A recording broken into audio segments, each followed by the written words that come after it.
2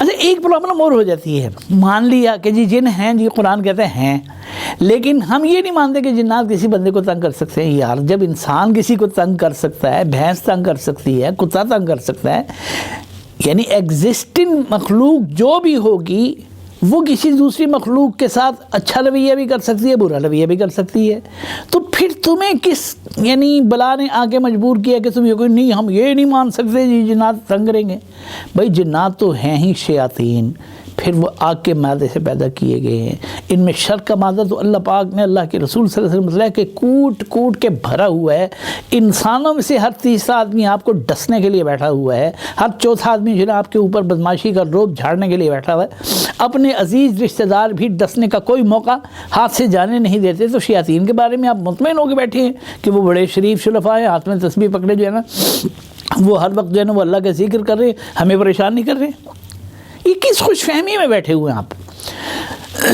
تو یہ دو طبقے ہیں، ایک وہ جو جنات کے وجود ہی کا انکار کرتا ہے، ایک کہتا ہے موجود تو ہیں، یعنی یہاں ان کے پر جلتے ہیں انکار کرنے سے کیوں قرآن میں موجود ہے۔ تو اگلی بات کا انکار کرتے ہیں، حالانکہ شیطان کے مسلط ہونے اور اس وجہ سے انسان کے پریشان ہونے کو اللہ پاک نے بھی تسلیم کیا، اور قرآن پاک میں الذی یتخبطہ الشیطان من المس ذکر بھی کیا ہے۔ وہ سود خور کی مثال دیتے ہوئے فرمایا کہ بالکل ایسے ہو جاتا ہے کہ جیسے کسی چیز کو جن نے جو ہے نا وہ قابو کر لیا، اس کا دماغ گرفت میں لے لیا ہوا ہو۔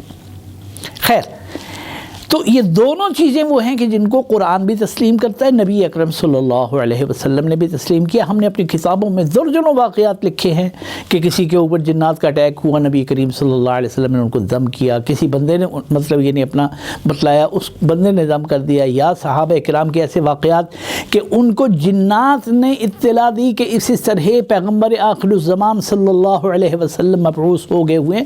یہ سارے بے شمار واقعات ہم نے اپنی کتاب میں ذکر کیے ہیں، ارشاد العاملین میں بھی، جادو جنات میں بھی۔ تو ہم ان لوگوں کو مخاطب کر رہے ہیں کہ جو جنات کے وجود کو بھی تسلیم کرتے ہیں اور یہ بھی مانتے ہیں کہ ان میں سے بدمعاش قسم کے جنات جو ہے نا وہ بعض دفعہ انسانوں کو تنگ بھی کرتے ہیں۔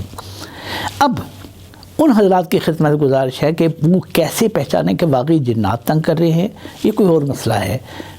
ہو سکتا ہے نا کہ کام کچھ اور ہو اور آپ اسے جنات کا شاخسانہ سمجھ رہے ہوں۔ تو اس میں ایک بڑی واضح علامت یہ ہے، پہلی علامت کہ آپ بیٹھے ہیں، کمرے میں بندہ کوئی نہیں ہے، اچانک آپ دیکھتے ہیں کہ ایک خوشبو کا حلہ جو ہے نا وہ آپ کے سامنے سے ایسے گزرا ہے جیسے کوئی آدمی خوشبو لگا کے آپ کے سامنے سے گزر رہا ہو۔ خوشبو تھوڑی تھوڑی آئی، کرتے کرتے بہت زیادہ تیز ہوگی اور پھر آہستہ آہستہ وہ کم ہوتے ہوتے ختم ہوگی۔ واضح طور پر لگتا ہے کہ کوئی گزرا ہے جس نے خوشبو لگا رکھی ہے، یا اس کے بالکل الٹ تھوڑی تھوڑی بدبو آنا شروع ہوئی، پھر ایسی قریب سے آئی کہ بندہ الٹیاں کرنے لگ جائے اور پھر وہ آہستہ آہستہ کم ہو گئی۔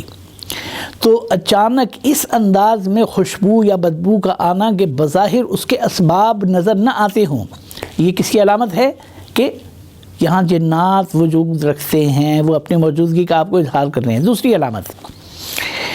دوسری علامت یہ ہے کہ آپ نیچے بیٹھے ہوئے ہیں اور چھت کے اوپر آپ محسوس کرتے ہیں کہ جیسے کوئی چارپائیاں گھسیٹ رہا ہے، یا زور زور سے پاؤں رکھ کے جو ہے نا وہ کوئی بندہ چل رہا ہے۔ عام نارمل آدمی چلتا ہے، اس کی دھمک نیچے نہیں آتی، لیکن آپ محسوس کرتے ہیں کہ بندہ کوئی اتنے زور زور سے پاؤں رکھ کے چل رہا ہے کہ اس کی دھمک نیچے آ رہی ہے، یا آپ کو لگتا ہے کہ سیڑھیاں اتر کے کوئی بندہ آ رہا ہے یا سیڑھیاں چڑھ کے کوئی بندہ اوپر جا رہا ہے۔ گھر میں اپنی موجودگی کو وہ مختلف شکلوں میں ظاہر کرتے ہیں۔ بعض دفعہ یہ بھی ہوتا ہے کہ رات کو 1 بجے 2 بجے جب سارے گھر والے سو چکے ہیں، اچانک آپ کو کچن سے خوشبوئیں آتی ہیں، جناب گوشت بھونا جا رہا ہے، بڑے بہترین مسالے ڈلے ہوئے ہیں۔ آپ حیران ہوتے ہیں کہ یار اس وقت کون سالن پکانے لگ گیا اور اتنا لذیذ، منہ میں پانی آتا ہے، اٹھ کے جاتے ہیں تو کچن خالی پڑا ہوا ہے، چولہے بند ہیں، اوپر دیگچا ویگچا کچھ نہیں، برتن سارے دھلے ہوئے پڑے۔ یا بعض دفعہ یہ ہوتا ہے کہ ہم نے سالن پکایا، اس میں سے 4-6 بوٹیاں غائب کر گئے۔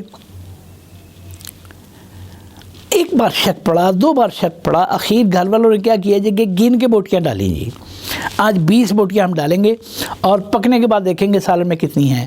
گن کے 1 2 3 4 پوری 20 بوٹیاں ڈالیں۔ 1-2 بندے گواہ بھی بن گئے، دیکھو بھئی ہم نے 20 بوٹیاں ڈال دی، اب اسے پکانے لگے ہیں۔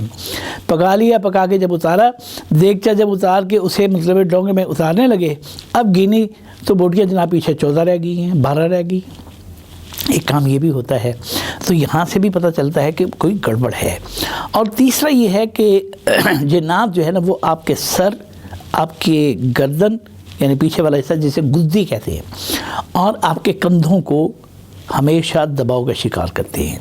یہ جادو کی علامات میں بھی پایا جاتا ہے، کیونکہ جادو میں بھی شیاطین مسلط ہوتی ہے، لیکن مین علامت یہ ہوتی ہے کس کی؟ جنات کی۔ تو آپ کے سر پہ بلا وجہ بوجھ پیدا ہوتا ہے، آپ کی گدی پہ بلا وجہ بوجھ پیدا ہوتا ہے، آپ کے کندھوں پہ بلا وجہ بوجھ پیدا ہوتا ہے، اور وہ خود ہی ختم بھی ہو جاتا ہے۔ یعنی اس بوجھ کے نہ آنے کی کوئی وجہ ہے اور نہ ختم ہونے کی کوئی وجہ ہے۔ یعنی کوئی بیماری بھی ایسے سامنے نہیں ہے کہ جس کی وجہ سے یہ ہو رہا ہے، اور کوئی دوائی آپ نے کھائی نہیں کہ جس کی وجہ سے وہ جا رہا ہے۔ تو یہ بھی ظاہر کرتا ہے کہ آپ کے ساتھ جنات کوئی گڑبڑ کر رہی ہیں۔ ایسا اگر کوئی ہو تو پھر آپ اپنے قریب میں یا اپنی جان پہچان میں جو بھی ایک دیندار، متقی، دیانتدار ایسا عالم اور عامل ہو کہ جو یہ کام جانتا ہو، اس سے فوری طور پر رجوع کرے اور اپنا علاج کروائے۔